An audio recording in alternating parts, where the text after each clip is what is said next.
Vendredi soir, sous le vent de la Sicile, à l'heure où d'autres pensent plutôt à la circulation sur les routes du week-end, les 28 figaristes ont mis le cap à l'est.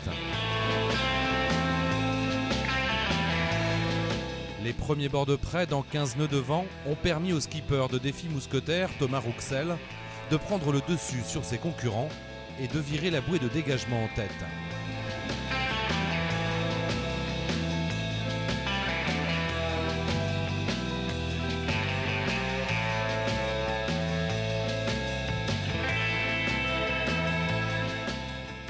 Thomas Rouxel devant et à ses trousses la horde des solitaires Paul Meillat, Gilda Morvan, Nicolas Béranger et tous les autres.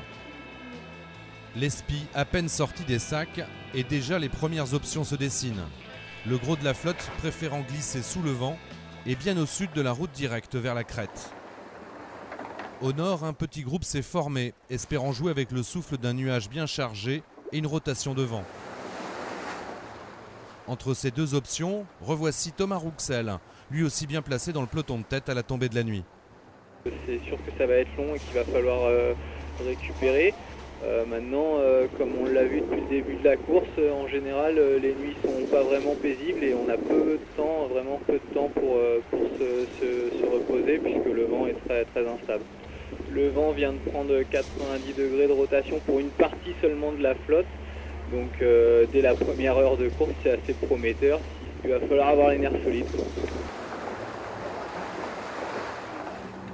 Samedi au petit matin, une première nuit dans les bottes. Le ciel est gris. Rencontre avec Armel Tripon en mer Ionienne entre l'Italie et la Grèce. Eh bien, première nuit pas comme prévu parce qu'en fait on n'a pas eu le vent qui était prévu. Donc, il y a eu plus de vent, plus fort. Voilà, du spi au début, assez rapide, et puis après le vent a refusé au fur et à mesure, donc on est passé sous les droits. Et voilà, c'est une très belle nuit avec plein d'étoiles, des gros nuages au début, puis après un ciel étoilé, donc super. Ouais, en fait, je crois qu'il y en a qui sont partis au sud et d'autres plus au nord.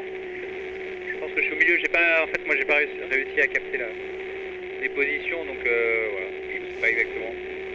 Je pense que je me situe au milieu de la flotte. À ce moment-là, Armel est 12e au classement. À quelques milles nautiques plus au nord, voici Éric Perron sur l'esprit d'équipe.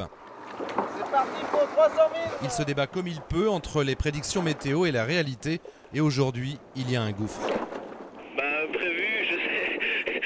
J'ai un peu de mal à comprendre qu'est-ce qui est prévu et qu'est-ce qui n'est pas prévu. Donc je dirais que pour le moment on fait avec ce qu'il y a parce que là on sait même pas où on va, il n'y a pas de plan, il n'y a pas de stratégie, c'est faire au mieux vers le but là parce que je crois que tout est en vrac.